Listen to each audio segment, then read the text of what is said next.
De qui se nourriront-ils? Il lui répondit, mon fils, il y a 7 conduits dans 7. Ainsi, les firmaments sont 7 dans 7. De même, les montagnes sont 7 dans 7, et leurs sommets sont 2. Et le secret de la chose c'est 2 2 et 7 7. Et le tout est mâle et femelle, et au-dessus, s'en trouve un qui est caché et dissimulé. Ainsi, il existe 7 trônes, 7 dans 7, et il existe 7 palais, 7 dans 7. De même, les gardiens sont au nombre de 7. 7 dans 7. Voici que Rabbi Éléazar désira connaître brièvement l'ordre de l'existence du monde, de son commencement jusqu'à sa fin. C'est pourquoi il s'interrogea sur le fait que les séphirotes sont appelées mers et qu'elles sont au nombre de 7. Or le terme de mer s'applique également à la mer supérieure qui est Bina. Mais au-delà d'elle, la seule chose qui soit applicable c'est le terme de source car cela est fin et mystérieux, alors que le terme de mer qui se réfère à la propagation ne peut pas s'y appliquer. Or le verset dit, ils se nourriront de l'abondance des mers. Cela signifie que les mers se nourrissent du shepha et que c'est d'elles que l'on se nourrit,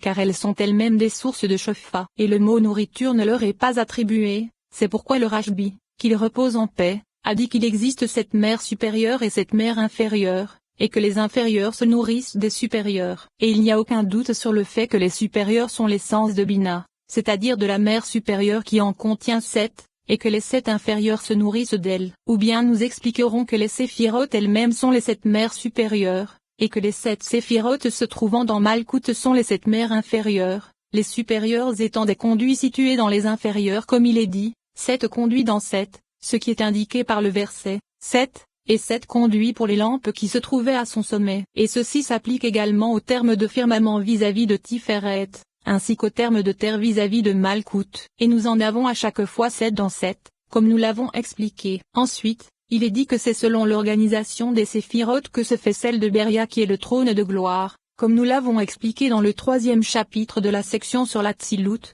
Beria, Yetzira et Assia. Et ce sont 7 trônes conduisant dans 7, tous étant contenus dans l'expression trône de gloire. De même, dans Yetzira existe 7 palais dans 7.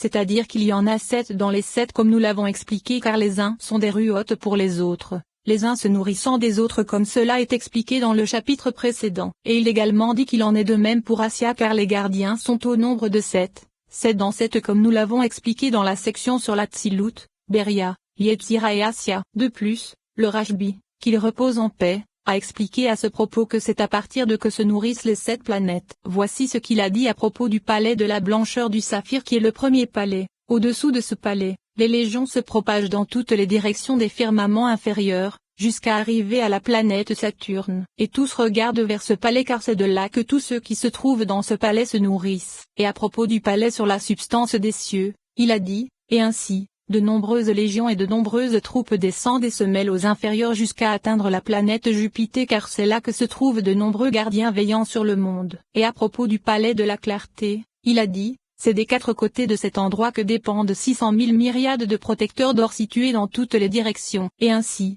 au-dessous d'eux se trouvent 60 colonnes les entourant. Et tous ces protecteurs mènent des batailles avec des glaives et des lances contre l'émissaire de jugement du monde, jusqu'à ce que les degrés situés dans les degrés atteignent la planète Mars. Et à propos du palais du mérite, il a dit, et ces proclamations sont reçues de tous deux qui sont dotés d'elles, jusqu'à les faire connaître au firmament du soleil. Et à propos du palais de l'amour, il a dit, certains sont appelés grenades, jusqu'à ce que de nombreuses légions extérieures atteignent cette planète appelée Vénus. Mais à propos du palais de la volonté et du palais du Saint des Saints, il n'a rien révélé. Et il est possible que ce soit à partir de qu'elles se propagent vers Mercure et la Lune. Et ce qu'il est dit à leur propos va de bas en haut car ils sont semblables à un seau qui s'inverse en allant de Yetzira vers Assia. Ou bien il est possible que Saturne soit un espace obscur faisant face à l'écorce qui l'emporte sur lui, comme cela est expliqué dans les Tikkunim. C'est pourquoi sa nourriture provient du premier palais car c'est là qu'est attachée l'écorce comme nous l'avons expliqué. Ainsi, il est indiqué que les 7 planètes Saturne,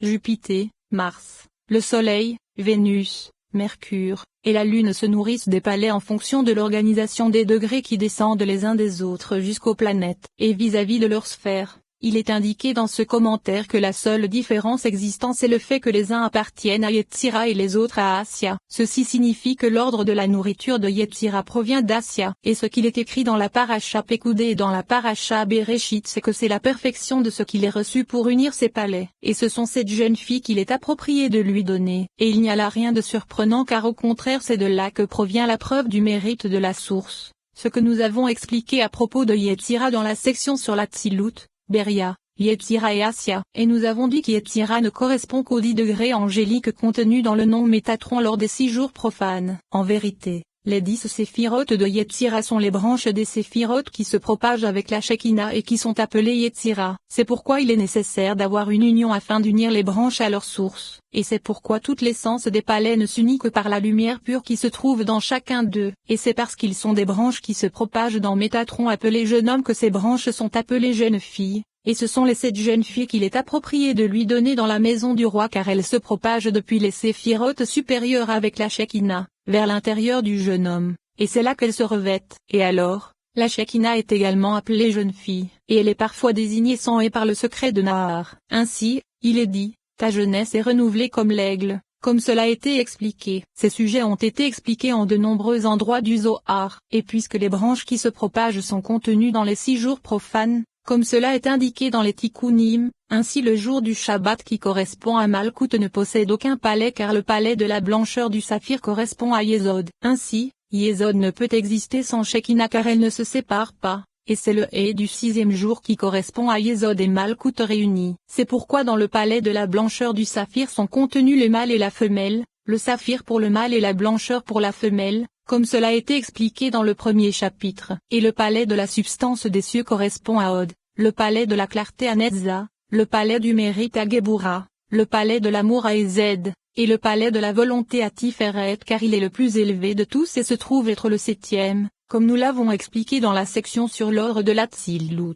Et le palais du Saint des Saints qui est caché correspond aux 3 premières. Le tout donne 10 branches qui se propagent vers le haut, c'est-à-dire depuis les degrés des anges qui sont contenus dans les 7 palais en question. Et c'est le sujet de l'organisation et de l'attribution des séphirotes au palais. Cependant, dans les paroles précédentes il est dit que le niveau des Neshamot des justes est plus élevé que celui des anges, en particulier dans la parole que nous avons étudiée dans le 8e chapitre. Et afin de bien comprendre ce sujet, nous allons lui consacrer un chapitre séparé.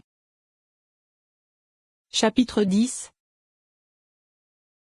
L'objectif de ce chapitre est de bien étudier le sujet des anges et le sens de l'élévation de la Neshama au-dessus d'eux. Le sujet en est que toutes les choses se trouvent en haut dans les cieux et en bas sur la terre émanèrent d'un emplacement élevé. C'est pourquoi les hommes pieux nous ont avertis de ne pas compter une seule des créatures se trouvant dans les jardins, car les 4 éléments supérieurs sont Ezed pour l'élément eau, Gebura pour l'élément feu, Tiferet pour l'élément air, et Malkout pour l'élément terre. Et ils sont unis en une union véritable et puissante comme nous l'avons expliqué dans les sections précédentes. Voici que c'est grâce à ces 4 éléments supérieurs qui sont des émanations fines que vinrent à l'existence et les 4 éléments se trouvant dans l'Atsilut, Beria, Yetzira et Asya, degré après degré, de cause en conséquence, de l'Atsilut vers Beria, de Beria vers Yetzira, et de Yetzira vers Asya. Voici que ces 4 degrés se trouvent dans chacun des degrés eux-mêmes puisque dans l'Atsilut elle-même se trouve une Atsilut, une Beria, une Yetzira et une Asya, et le tout donne l'Atsilut. Et dans Beria elle-même se trouve une Atsilut, une Beria, une Yetzira et une Asya, et le tout donne Beria. Et il en est ainsi pour tous les degrés. Ceci est semblable à la purification de l'argent, car il est divisé en 4 catégories. La première c'est l'argent pur qui ne contient aucune scorie, la seconde c'est l'argent qui se trouve à un niveau inférieur vis-à-vis de l'argent pur, la troisième c'est l'argent qui contient pour moitié des scories. Et la 4e c'est l'argent qui contient en majorité des scories. Or il est impossible que l'argent pur soit totalement de l'argent et qu'il ne contienne absolument aucune scorie de façon constante, mais il est nécessaire qu'il possède également 4 catégories s'appliquant au degré de pureté de l'argent, à la mesure des 4 premières catégories. Ainsi, on a un argent pur qui ne peut pas être plus pur qu'il n'est, et c'est ce qui se trouve à peine au-dessous de l'argent. La seconde catégorie c'est un argent pur mais pas autant que le premier car à cause de la pureté de l'argent précédent on ne peut lui appliquer l'adjectif pur. La 3e catégorie possède une pureté différente de celle de la seconde, et la 4e catégorie d'argent possède un très léger mélange de scories, à tel point que l'on ne peut même pas le déceler. De même, on peut distinguer 4 catégories dans la seconde, et de même dans la 3e ou la 4e. Il se trouve qu'il en est de même en ce qui concerne un Atsilut, Beria, Yetzira et Asya, car Asya qui se trouve dans l'Atsilut est le sommet de l'Atsilut qui se trouve dans Beria, et Asya qui se trouve dans Beria est le sommet de l'Atsilut qui se trouve dans Yetzira, et Asya qui se trouve dans Yetzira est le sommet de l'Atsilut qui se trouve dans Asya. Et c'est à partir de la descente de ces degrés que tous les mondes descendent depuis l'Atsilut vers Beria, puis de Beria vers les palais, puis des palais vers les écorces, puis des écorces vers la réalité des cieux que sont les constellations, et à partir de vers ces éléments épais qui se combinent. Voici qu'il se trouve que l'Atsilut est une racine pour Beria, Beria une racine pour Yetzira, et Yetzira une racine pour Assia. Ainsi, il se trouve que ce monde puise du côté de l'écorce qui correspond aux princes et aux serviteurs impurs, car les 70 princes ne sont pas tellement purs et les princes provenant d'Yetzira sont des anges alors que les 70 princes sont intermédiaires entre les constellations et les Merkabot. Les trônes proviennent des séphirotes et les séphirotes de l'essence de l'Ensoft qui se propage et les fait vivre comme nous l'avons expliqué. Il se trouve que les 4 éléments sont l'essence des firmaments se trouvant dans Yetzira, et ainsi de suite jusqu'au supérieur. En vérité, c'est à cause de leur descente qu'ils s'épaissirent et se révélèrent, car c'est en fonction de leur éloignement vis-à-vis de leur source qu'ils s'épaississent et se révèlent. Ainsi, il n'existe rien dans le monde qui ne reçoive un chefa et une lumière, mais ce chefa est fonction de sa descente depuis les arrières qui sont des faces pour les autres degrés inférieurs. Ainsi, ils s'épaississent, se révèlent et se matérialisent de degré en degré selon ce qu'il est approprié à cette matière trouble, à tel point que tu ne trouveras rien dans ce monde qui ne possède un peu de spiritualité et de vie en fonction de son corps et de sa matière, selon les degrés qui s'éloignent de la source et forment toutes les choses. Voici que lorsque la matière épaisse s'élève vers la réalité proche de la matière fine qui se trouve au-dessus d'elle, elle est éclairée en fonction de la lumière de cette matière qui la fait s'élever. Et ceci est semblable à une grande lampe allumée au milieu d'une ville, car à cause de la grandeur de la ville elle ne peut éclairer les recoins éloignés de cette ville que d'une faible lumière, à tel point qu'un homme ne pourrait voir son frère. Et chaque fois que l'homme s'approche de cette lampe, elle éclaire d'une lumière de plus en plus forte, à tel point que quiconque s'en approcherait à 4 coudées verrait ses yeux aveuglés à cause de sa lumière. Et il en est de même ici, car lorsque les choses s'éloignent de leurs limites et de leur source, elles s'épaississent, se matérialisent, et deviennent infiniment épaisses, tout comme cette terre, c'est-à-dire l'élémentaire qui ne se meut plus et ne bouge plus de son emplacement, ce qui n'est pas le cas de l'eau car la terre est la dernière par son degré et l'eau se trouve au-dessus d'elle à un degré supérieur qui est plus proche de ce qui est ancien. De même, dans l'élément air se trouve un mouvement plus important que dans l'élément eau. Et de même, dans l'élément feu se trouve de plus en plus de vie. Et nous avons appris que la petite quantité d'élément feu que nous possédons ne peut se calmer tant qu'il ne s'est pas élevé vers son fondement. Voici qu'apparemment, même les éléments qui constituent la matière des morts possèdent un degré supérieur à celui de son voisin en fonction de la mesure de lumière vive supérieure qui lui est prodiguée. Et il en est de même pour l'ordre de l'élévation de leur combinaison. Et au-dessus de ce qui leur est semblable se trouve le règne végétal,